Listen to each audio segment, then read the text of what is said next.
What's up, sunshine? Rise up. I'm Coy Wire. This is CNN 10. Hope you're having an awesome day. Now remember, tomorrow is hashtag Your Word Wednesday, so submit your vocabulary word and the definition in the comment section of my most recent post at Coy Wire on social, and we're going to pick a winner to work into tomorrow's show. Now it's time to fuel our minds and get you your 10 minutes of news. First, let's head to Florida, where folks are facing the task of cleaning up the damage left by Hurricane Milton and Hurricane Helene, which was 2 weeks before that. Milton was a major Category 3 when it made landfall on the Gulf Coast of Florida. The storm dumped 16 inches of rain on some areas, and areas far from the storm's path experienced powerful tornadoes that did major damage. Gas and power shortages have severely held back recovery efforts in the Tampa and St. Petersburg area. That's where more than 3/4 of gas stations were completely out. Folks waited in long lines that stretched for blocks. Officials opened 3 public fuel sites where customers can receive 10 gallons of gas each for free. Power is gradually being restored, with hundreds of thousands of homes without electricity. That's actually down from a peak of nearly 3 million after the storm. And officials are working around the clock to clear debris from both Milton and Helene's aftermath. The federal government is covering the full cost of debris removal for city and county governments affected by the storms for 90 days. President Joe Biden visited Florida over the weekend, touring hard-hit St. Pete Beach and announcing $612 million in funding for electric grid resilience projects. Ongoing flooding issues after Milton have been a major obstacle to recovery as floodwaters recede slowly and in some places continue to rise. CNN's Allison Chinchar gives us a better look at what some places there are facing. Hurricane Milton may be over, but the state of Florida is still reeling from some of the impacts. When you look at the scope of the video this shows, all of that water, the concern here is that that water takes time to recede.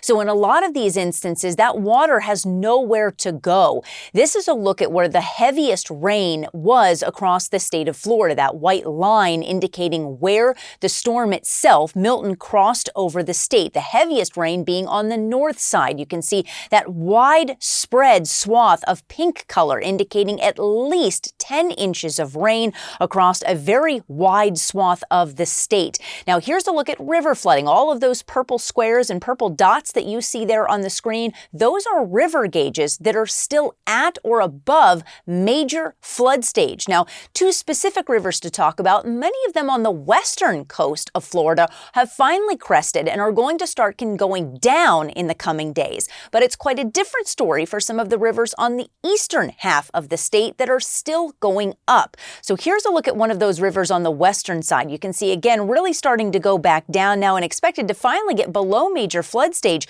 very early Monday morning. On the eastern half of the state, though, quite a different story. This specific river, the St. John's, this one is not expected to crest, reaching its peak until very late in the day on Wednesday. So those rivers are still going to continue to swell and cause flooding in those local communities until we reach that point. Part of the problem that Florida has is that Florida is an incredibly flat state, so the rivers do not recede very quickly like they would, say, in a mountainous terrain. Now to an incredible feat of engineering as SpaceX successfully launched its latest Starship test flight of the most powerful rocket system ever constructed. The demo mission maneuvered the 232-foot tall rocket booster called a Super Heavy to a massive landing structure after it burned through most of its fuel and broke away from the upper Starship spacecraft. It was successfully caught mid-air with a pair of massive metal pincers that SpaceX calls chopsticks. Recovering and rapidly reflying Super Heavy boosters and Starship spacecraft for future missions is a feat that SpaceX is testing, as the company considers quickly reusing rocket parts essential to efficiently getting cargo to space. Pop quiz hotshot. What is the fastest animal found in the world? Pronghorn antelope, peregrine falcon, cheetah, or marlin?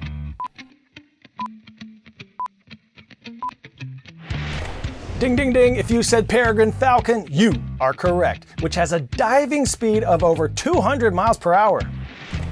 The peregrine falcon can be found on every continent except Antarctica, and they were commonly found in the US until the apex predator became severely endangered several decades ago. Now, a US-based conservation group has brought the falcon back from the brink of extinction. Take a look at how they were able to save the species and the wild steps they take to keep tabs on them.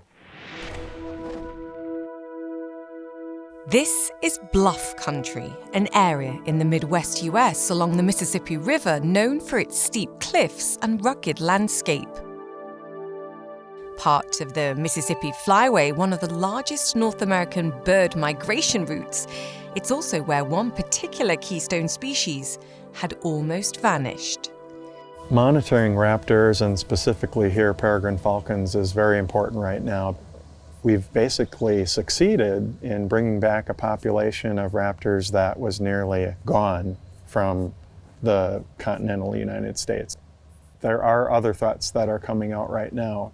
We've got climate change that's creeping up. Monitoring, I think, is key in making sure that is this population that we successfully brought back, is it doing well? The widespread use of the pesticide DDT during the mid-20th century was one of the biggest culprits in the decline of the apex predator's population.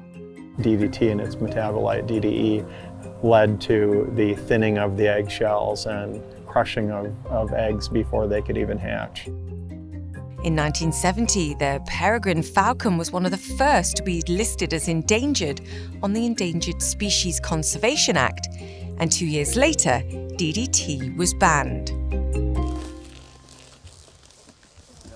In the 1980s, conservationist Bob Anderson established the Raptor Resource Project and began to reintroduce the peregrine falcon to the Midwest. There was a breeding project where they released 18 falcons down at Effigy Mounds National Monument. It was from a rock-lined hack box. So it was used to simulate the bluffs that they wanted the falcons to come back and find. So they did that 1998 and 1999. The project was deemed a success, and today the group is back to check on them. We're ready. And hopefully place ID bands on the young falcons, which can be a precarious task. So we're going down to find the young, get them, put them in a kennel, and haul them up top to band them a little bit more safely than we'd be able to do on the cliff. All right.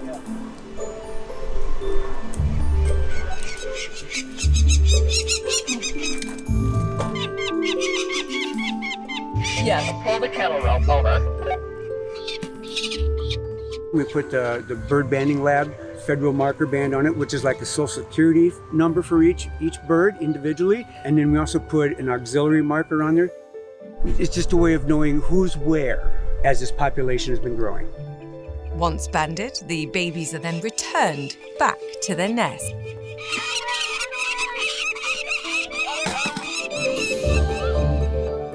While the peregrine falcon was removed from the federal endangered species list in 1999, continuing to monitor them helps to keep a pulse on the surrounding ecosystem.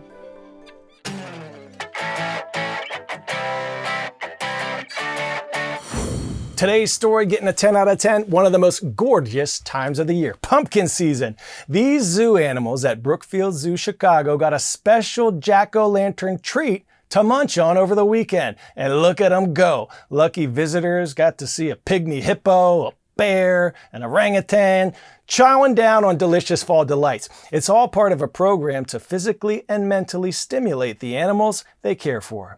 All right, we have a special shout out today for all our friends up at Oostburg Middle School in Oostburg, Wisconsin. Rise up. And I also want to give a shout out to all those Wildcats, those wily Wildcats at East Cobb Middle right here in Georgia. What's up, Nora? Thank you for spending part of your day with us here on CNN 10. Remember, tomorrow's hashtag Your Word Wednesday, so bring it. Have an awesome Tuesday, everyone.